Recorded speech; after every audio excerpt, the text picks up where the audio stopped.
தாய் வீட்டிற்கு வந்திருக்கும் வரப்போகும் அனைவருக்கும் வணக்கம். அம்மா கடந்த மாதம் வரல இல்லையா? யாருமே தேடினீங்களான்னு தெரியல. பட் கண்டிப்பாக தேடியிருப்பீங்க. ஆனால் அதை எப்படி எக்ஸ்போஸ் பண்ணுறதுன்னு தெரியாமல் இருந்திருப்பீங்க. ஏன்னா நான் தேடிகிட்டே இருந்தேன். நான் ஒவ்வொரு நாள் யோசிச்சிட்டே தான் இருந்தேன். பட் போடலான்னா வேறு ஒரு பர்சனல் விஷயமா கொஞ்சம் என்ன இருந்தாலும் உங்களை நான் மறக்கவே இல்லை. பட் எனக்கு இருந்து போட முடியல. ஏன்னா நம்ம ஏதோ ஒரு கண்டென்ட்டுன்னு போடக்கூடாது. ஒருத்தவங்களுக்கு யூஸ்ஃபுல்லான விஷயம்தான் போடணுங்கிற அந்த ஒரே விஷயத்துக்காக தான் நான் அந்த லாஸ்ட் மந்த்து அவசரப்பட வேண்டாம், பொறுமையாக போடலாம். இந்த மந்த்தும் அது 20 தேதி ஆக போகுது. இப்போவும் போடலைன்னா எப்படி? உடனே பதிவுக்கு வந்துட்டேன். உங்களை எல்லாரையும் பார்த்துட்டேன், கேட்டுட்டேன். சந்தோஷம். கண்டிப்பாக எல்லாம் ரொம்ப நல்லா இருப்பீங்க. இந்த மாதத்துக்கான பதிவு என்னன்னு சொல்லி பார்த்தீங்கன்னா, ஆசைகள். இப்போ எல்லாருக்குமே நிறைய ஆசைகள் ஆகிட்டே இருக்குது. ஆசைகள் அதிகமாக கோவங்கள், பழி வாங்கிறது, நிறைய விஷயம் கெட்டது தான் நமக்குள்ளே வரும். ஆசைக்கு நீங்கள் ஆசைப்படுறீங்க, அதனால் நல்ல விஷயம் நடக்குமான்னு கேட்டால் அது கம்மியாக இருக்குது. ஆசைகள் படலாம். நான் பெரிய ஆள் ஆகணும், நான் இந்த மாதிரி இருக்கணும், அந்த மாதிரி இருக்கணும் அப்படின்னு ஆசைப்பட்டால் அது ஓகே. அதையும் மற்றவங்கள பாதிக்காத அளவுக்கு ஆசைகள் பட்டால் நமக்கு பிரச்சனை இல்லை. ஆனால் அது மற்றவங்களையும் பாதித்து அந்த ஆசை நமக்கு ஒரு வெறியாகக்கூடிய அளவுக்கு நம்ம வரக்கூடாது. அதுக்கு ஒரு சிம்பிளான ஒரு கதை ஒன்று கேட்டேன். அது உங்ககிட்ட சொல்லட்டுமா? அதாவது ஒரு முனிவர் இருந்தாராம். அந்த முனிவர் சாக போகிற ஸ்டேஜ் வரும்போது பக்கத்தில் இருந்த சீடரை கூப்பிட்டு சொன்னாங்களாம், நான் இறந்துடுவேன். இறந்து இத்தனாவது நாள், அதாவது 40வது நாளோ 40 நாள் கழிச்சுன்னு வைங்களேன், 40 நாள் கழித்து நான் ஒரு பன்னிக்குட்டி உருவத்தில் பிறப்பேன், பன்னியாக பிறப்பேன். பிறந்தவொடனே என்ன நீ அடுத்த அந்த பன்னியாக பிறந்த அடுத்த 48 மணி நேரத்தில் என்னை சாவடிச்சிடணும் அப்படின்னு சொல்லியிருக்கார். சீடரும் சரி ஐயா இப்படி சொல்லிட்டாரு அப்படின்னா, அப்படி நீ அந்த பன்னியை நீங்கள் 48 மணி நேரத்தில் கொன்னுட்டினா தான் என்னுடைய ஆத்மா சாந்தி அடையும், நான் எல்லாருக்குமே இது பண்ண முடியும். சரி ஐயா சொல்லிட்டாரு. அதே மாதிரி ஐயாவும் ஜீவசமாதி அடைஞ்சிட்டாரு, இறந்துட்டாரு.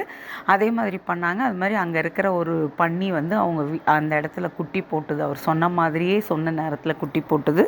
ஐயா கிட்ட போனாப்புல மனசு கேட்காம, ஐயோ குட்டியாக இருக்கேன், நம்ம நாளைக்கு பார்த்துக்கலான்னு. மறுநாள் போனார். போயிட்டு அது கொஞ்சம் வளரட்டும், அழகாக இருக்குது, நம்ம கஷ்டப்படுத்த வேண்டாம் அப்படின்ட்டு. அப்புறம் கொஞ்சம் வளர்ந்துட்டு ஒரு 3 மந்த் ஆகிடுச்சு, வளர்ந்துடுச்சு.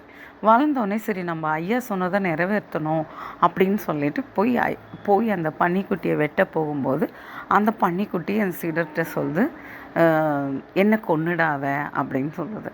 அப்போ பையன் அந்த சீடர் சொல்கிறாங்க, நீங்கள் தானே ஐயா சொல்லிவிட்டு இறந்தீங்க, இப்போ இந்த டைமுக்குள்ளே நீங்கள் என்னை சாவடிச்சிட்டா தான் என்னுடைய இது போகும் அப்படின்னு சொன்னதுக்கு, இல்லை அப்போ நான் தெரியாமல் சொல்லிட்டேன், இப்போ எனக்கு வாழணும்னு ஆசையாக இருக்குது, அதனால் நான் வாழணும், என்னை இப்படி வாழ விட்டுட்டு என்னை வெட்டாத அப்படின்னு சொல்கிறாங்களாம்.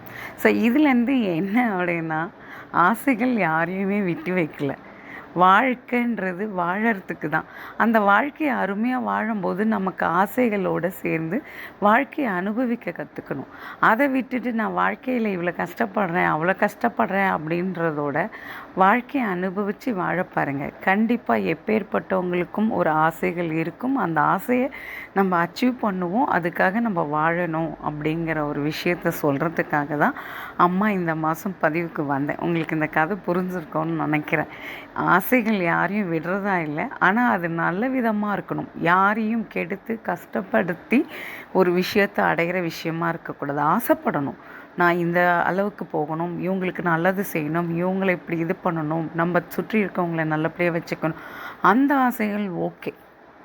பட் வேறு விதமாக மற்றவர்களை கஷ்டப்படுத்தி வரக்கூடிய ஆசைகள் நமக்கு தேவையில்லை. நம்முடைய தாய் வீட்டில் இருக்க யாருக்குமே அந்த மாதிரியான ஒரு விஷயம் இருக்காது. ஸோ அதனால் எல்லோரும் பாருங்கள், ஆசைகளை குறைச்சிக்கோங்க, தேவைக்கு ஆசைப்படுங்க, தேவையில்லாததுக்கு ஆசைப்படாதீங்க, உங்கள் மனசை போட்டு குழப்பிக்காதீங்க. ஆசைகள் அதிகமாக மனக்குழப்பம் அதிகமாகும், அதற்கான உழைப்பு அதற்கான டென்ஷன் அதிகமாகும். அதை பார்த்து பண்ணிக்கோங்க. அதை சொல்ல தான் அம்மா வந்தேன். வாழ்க வளமுடன். அடுத்த பதிவில் கண்டிப்பாக பார்க்குறேன்.